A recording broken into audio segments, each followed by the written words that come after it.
Исаура, згодната собарка од пансионот Преспав, веројатно за многу кратко време стана еден од омилените ликови на македонската јавност. Иако од време на време се занимава со магија за да заработи, талат многу ја сака. Со рецепционерката Јелена постојано е во конфликт, а Лоренцо ќе ја прави господја.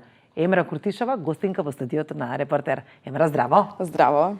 Ти благодарам што ја прифати поканата и што дојде. И сега кога гласно го изговорив името и презимето Емра Куртишова, си викам, имаш проблем со презимето од време на време или не?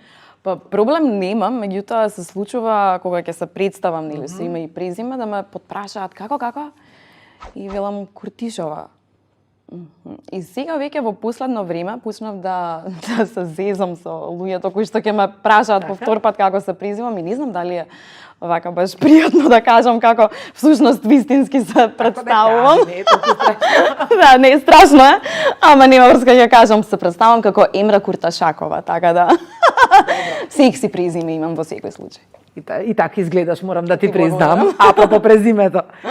Исаура, згодната собарка од пансионот Преспав во 4-та сезона, дефинитивно го сврте вниманието на македонската јавност. Како ја доби улогата и очекуваш ли толкова популарност? Па, што се однесува до популарноста, со оглед на тоа колку самата серија е популарна, ќе излажам ако речам дека не очекував популарност, меѓутоа не до оваа мера искрена. Јас за прв пат се појави во 3-та сезона од Преспав, во епизодата Ромска убавица и така некако оттаму почна тоа препознавање што на улица, што во театар, дечињата да ме препознаваат. Убаво е чувството во секој случај, ми годи. Така. Исаура е интересен лик во серијата, особено 4-та сезона, мислам дека се вртеше околу незе. Со магии видовме дека знае да се занимава. Така. Со Јелена постојано се во конфликти, одамна го нема вслушнато она ајде мори доста. Така. Талот неизмерно ја сака, Лоренцо ќе ја прави господја. Која е на вистина Исаура? Вака ти како ја гледаш како Па бунтовна, раздрагана, пресметлива, не бира средства да стигне или до она што го посакува. Но сметам дека без сите овие карактеристики Исаура не би била доволно интересен лик, нели? Така. Како велат, за да изградиш еден лик потребен ти е доволно материјал и мислам дека Исаура го поседува. Добро е кога не би ја играла Исаура, што е она што те нервира кај незе и сега кога играш, што е она што ти се допаѓа кај незе? Па можам да кажам дека единствено што ми се допаѓа кај незе е спонтаноста, некако како тоа работите ги прави со леснотија некаква. Така. Многу работи не ми се допаѓаат искрено. Стварно знае магија да прави или ги фолира Марио Јосеф? Сигурно фолира. Така. Полесен начин за заработка, нели? Така. Исаура е ромка во серијата, ама и ти си ромка во приватниот живот. Колку сметаш дека во ликот на Исаура се крие прототип на една ромка или малку тоа е пренагласено во Преспав? Исаура носи во себе од она што ние ромите си го носиме во самата природа, секако. Ева, нели, заработува како гатачка, прави магии. Меѓутоа, мислам дека ликот на Исаура во оваа серија е малку на поинаков начин прикажан. Ако земаме предвид како она се појави во 3-та сезона, првата појава, на сите им даде до знаење нели дека учествувала во многу ромски програми, била дел од многу семинари. Така. И точно си ги знае нели правата. Мислам дека токму националната основа, токму националната припадност ја користи како главно оружје за нели некој кога случајно или неслучајно ќе изгреши, да го казни со тоа што ќе му се закани дека ќе ги тужи во Страсбур. Така да интересен е ликот. Според мене и уште поинтересна кога го играм. Да оставиме Исаура малку на страна, да видиме која Емра приватно. Од каде си, која си? Ретко, многу малку успеав да најдам и да прочитам за тебе. Изминатиот период, иако си многу популарна во моментов. Јас сум од Скопје. Израсна во Кисела вода во населбата 11 октомври, морам да признам имав прекрасно детство таму. Така, израсна во Кисела вода и поради X причини на 12 години се преселивме во Скопје Север. Така? Таму се запознав со едно девојче, чии што родители тогаш работеа во драмски театар. И така некако почнавме интензивно да се дружиме и со самото тоа почнавме да одиме и во театар. Се сеќавам дека не пропуштавме ниту една премиера, некои представи дури ги гледавме и повеќе пати. Се сеќавам на Диво месо, се сеќавам на Земјомерот, Кандид во земјата на чудата, Солунски патрди. И ете се случи да на таков начин јас го засакам театарот и глумата воопшто. Кога им кажа на родителите дека сакаш да бидеш глумица, што ти рекоа? Па, јас и мојата сестра во принцип секогаш сме имале поддршка од нашите родители. Што значи и овој пат не најдов на никакви препреки, немав никакви притисоци од нивна страна. Едноставно ја испочитува мојата желба. Или целта на секој родител е да го извади своето дете на прав пат, што се вели, и мислам дека моите родители успеа во тоа.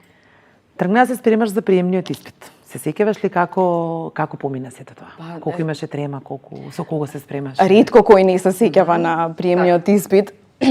Така и јас, значи, мислам дека и моите колеги ќе се сложат со мене.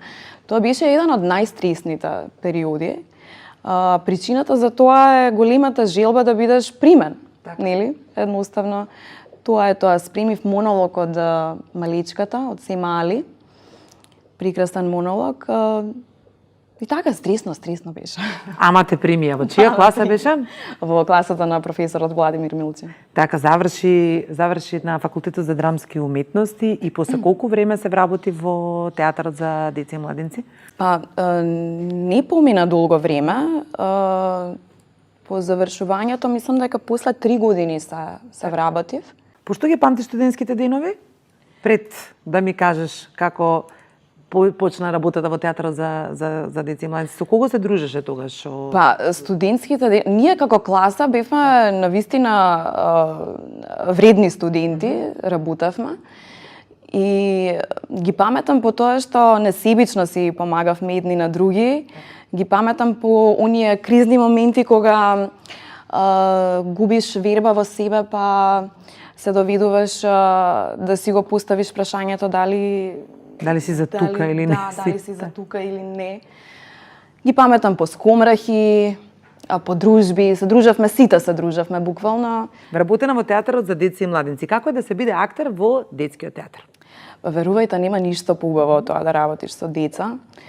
За волја на вистината, за разлика од другите театри, ние имаме таа чест да секогаш од прва рака имаме вистинската критика за тоа дали представата е добра или не. Тоа е така, поради тоа што детската публика е најискрена. Најискрена, така? Така. Добро, што се случува кога ќе дојде група на деца, кои што се немирни, плачат, верувам дека често ви се случува тоа. Како вие како актери успевате да излезете на крај и нели ти доаѓа да кажеш на моменти аман доста деца да доиграме представата? Се случува, меѓутоа не многу често. Кога се случува, нели има задолжени лица кои што опоменуваат. Меѓутоа да, ова е убаво прашање и сакам да одговорам. Се случува да нели кога ќе почне тој немир во публика, редарите да опоменат еднаш, 2 пати, 3 пати. И тука веќе мислам дека треба проблемот да се побере кај родителот, чии што дете почнало да го прави тој хаос. Мислам дека не е фер према другите деца кои што сакаат да ја следат представата. Така да свесноста мислам дека треба да се поткрена на малку повисоко ниво во однос на тоа кај родителите. Ова е чисто порака до родителите, најдобро намерен, не сакам да бидам погрешно разбрана. Добро, колку на вам како актери ве деконцентрира? Па деконцентрира, да, меѓутоа кога веќе станува збор за театар за деца и младенци, за деца конкретно во конкретниот случај, понекогаш се обидуваме и со импровизации, со бараме начин едноставно да го свртиме фокусот на нас. На почетокот на муабетот го почнавме уствари разговорот со твојот лик и Саура, која што е ромка, ама реков и во приватниот живот си си ромка. 2014 година сакам да те вратам назад, кога се соочи првпат, претпоставувам, со дискриминација на Скопскиот аеродром. Тогаш и медиумите го објавија тоа, тогаш имаше и многу печатени медиуми, па нели бевме запознаени со тој случај. Можеш ли да ни кажеш што се случи тогаш? Со оглед на тоа дека се поминати доста години од тогаш, некако тој случај, дали са кајки или не са кајки, избледен ми е таму некаде во мозокот. И во принцип и така функционирам, обично лошите работи се обидувам да ги заборавам.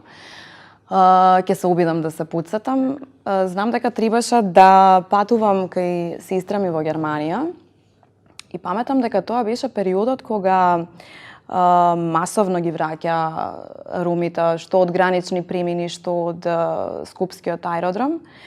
И по таа повод јас се распрашав која документација ми е потребна, што е смешно, затоа што за да ја напуштиш твојата татковина ти требаат само билет и пасош. Меѓутоа, покрај тоа, сестра ми прати гарантно писмо, земав потврда од работа, носев некои 500 евра со себе, за нели да ме пуштат. Меѓутоа, не се случи тој момент. Стигнав на аеродромот, се качив горе на пасошката контрола и ги подадов пасошот и билетот. Се гледаше дека уште од старт службеникот не беше расположен дента да, нели? Веројатно имал лош ден. Веднаш после тоа му го подадов гарантното писмо, као го прочита, па не било валидно. Потоа му ја дадов потврдата од работа. Ме праша каде се наоѓа театар за деца и младинци, да. И тоа исто така не било доволно, да. И уште една навреда. Смешно, да. Така. И се случи да стане, да ме однесе во една соба каде што ми ја поништи картата, билетот ми го поништи. На прашањето зошто го прави тоа, ми одговори дека Визер се овој нискобуџетна компанија, така да не е проблем. Да се чудиш. Претпоставувам дека чувството не било не било пријатно, медиумите го објавија тоа. Воопшто не беше пријатно. После тоа се качевме во лифтот, ме спушти доле и ми покажа каде да си го пречекам багажот, уште едно понижување. Знам дека бев единствената која што беше вратена. Од сите луѓе на аеродромот, така? Многу лошо чувство. Значи, етикетирана без причина, буквално. Буквално. Твојот професор Владе Милчин тогаш јавно застана позади тебе. Претпоставувам дека застана и твоите колеги. Така. Отиде ли после тоа кај сестра ти? Да, бев кај сестра ми. Ме пуштија без никаков проблем. Откако се крена фама, претпоставувам по медиумите дека си дискриминирана. Колку често си се соочувала, освен оваа ситуација, со ситуации на дискриминација? Па, овој случај на Скопскиот аеродром беше прво соочување со таков тип на воопшто дискриминација. Никогаш претходно, ниту потоа, не сум се соочила со такво или слично нешто. Се надевам дека ќе биде последно. Добре, колку сметаш дека па ромите се дискриминирани, да речеме, често кај нас и колку како јавна личност сметаш дека треба да застанеш позади тоа да се... Има дискриминација, се уште постои за жал. Јас искрено сметам дека сите јавни личности треба што повеќе да зборуваат во однос на не само родовата дискриминација, има повеќе видови на дискриминација, така да што повеќе се зборува за тоа, толку подобро за оние кои што секојдневно или почесто се соочуваат со оваа работа. Добро, она што успев да го дознам за тебе е дека си ромка, ама дека не знаеш да зборуваш ромски. Што не е за пофалба. Зошто така не е за пофалба? Да, и зошто, и планираш ли да го научиш јазикот и како се снаоѓаш во Преспав? Во серијата, да. Па, спомнав дека израсна во кисела вода, значи комуникацијата беше постојано со македонци. Дома зборуваме се уште на македонски. Така. Добро, никогаш сега ромски не сте зборувале дома, дека- не сте зборувале дома ромски, не? Па, Твоите родители, баба, не, дедо, значи со мајка ми или со нејзините си Аха, зборуваат на ромски, јас го разбирам јазикот, меѓутоа ми е потешко да вратам. Така. Сега никако нема оправдување за тоа. Колку и да се вртам во круг, нема оправдување за тоа. Ајде, за да испаднам јас, нели, да бидам во право, ќе ја свртам кривицата кај моите родители, кои што, нели, да се извадам во ситуацијава. Пред малку ми ја спомна сестра ти. Постара или помлада, нели? Устара е 3 години од мене. Да, живее во Германија. Живее во Германија, да, работи како медицинска сестра во една од болниците таму. Си имаме 2 внучиња. Одиш сега често, предпоставувам дека сега Бив не те летово, така. бив летово, да. Да, сега можам почесто да посетувам. Без да имаш проблеми да те вратат од само име и презиме и тоа е тоа. Одам често, да. Она живее во Констанц. Тоа е еден град кој што е туристичко место и е преубав. Обично на лето доаѓаат многу туристи. Се работи за мало градче со прекрасна архитектура. Одлично. Имаш желба да отидеш и ти да живееш таму или за сега не? Не. Добро ти овдека. Јас апсолутно не сум заинтересирана за странство. Можеби, да, сакам да патувам, да посетувам места, да разгледам, да видам како е што е и повторно да се вратам дома. Така. Во театарот за деца и младинци те гледаме облечена во оние детски костими прилагодени, адаптирани за представата која што ја играте. Сега си како Исаура си, еве, баш оди таа сцена помина, чеке стоине, ја кара нешто. Како Исаура си облечена во секси собарка, ама приватно како се облекуваш, кој е твојот стил на облекување? Па, она што го носам, искрено важно ми е да ми стои пред се убаво, да се чувствувам удобно во него. Сега стилот, нели, зависно од тоа за каква пригода се работи и така некако го... Меѓутоа најчесто која е твојата омилена? Па casual варијанта. Сакаш брендови, купуваш брендови, што мислиш за брендираната? Така, па не... Во Германија, предпоставувам дека... Да, убаво е, меѓутоа, знаете како, дали е брендирана или не брендирана облека, повторно ќе кажам, како што кажав претходно, убаво е да се чувствуваш пред се удобно во тоа парче облека, а не по секоја цена да се купи само заради тоа што е брендирано, па макар и да изгледам смешно во тоа. Така да... Во Преспав Исаура е помеѓу Талат и помеѓу Лоренцо. Повеќе на ке Лоренцо влече, Талат мислам дека на крај го жаливме сите. Така, да. Без мезе, јас само морам да го кажам, пошто сум фан на Преспав. Ама кажи ми приватно, Емра, дали има време за љубов или дали има некого во својот живот? Па, приватно.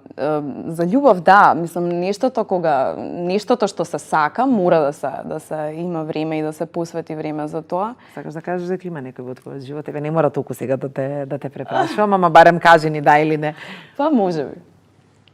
Готвиш ли? Имаш ли некој омилен рецепт? На што се должи твојата витка линија? Еве, 3 прашања одеднаш ти ги поставив, па сега ти би река. Витката линија е генетски, значи колку и да јадам, кај мене нема промена во килажата и се радувам за тоа искрено.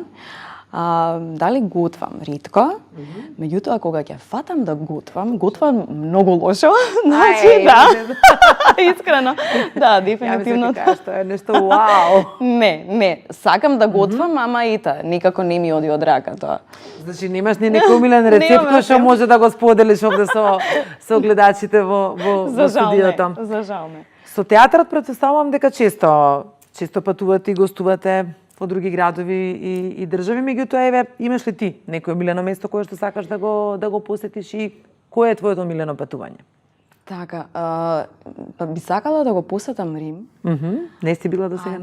Не сум имала прилика, се надевам дека ќе имам, а исто така сакам да посетам неколку места во Словенија. Со самиот факт дека таа е прогласена како една од најчистите и еколошки најсвесна земја во светот, мислам дека тоа е доволна причина и мотив за да се посети таа земја. Добре, ве како лично, што е она што те растажува и што е она што те прави среќна? Што ме растажува? Па, како голем љубител на животни, ме растажува моменталната ситуација во нашава држава, тоа што немаат воопшто никаков слух за нив. Ме растажува лицемерие, ме растажуваат многу работи, особено ме растажува она што се повеќе од ден на ден некако стануваме се посебични. Како велат, за среќа е потребно многу малку. Мене малите работи обично ме прават среќна. Само треба да бидеме благодарни за она што го имаме, задоволни, и со самата таа благодарност, задоволствата ќе си дојдат сами по себе како причина за среќа. Пред малку ми спомна дека секогаш дека се бориш за животните. Имаш ли ти миленици дома? Имам, да. Така? Имам. 1, 2, 3, 5. Па, имав 3 кучиња. 2 ми почина за жал од старост.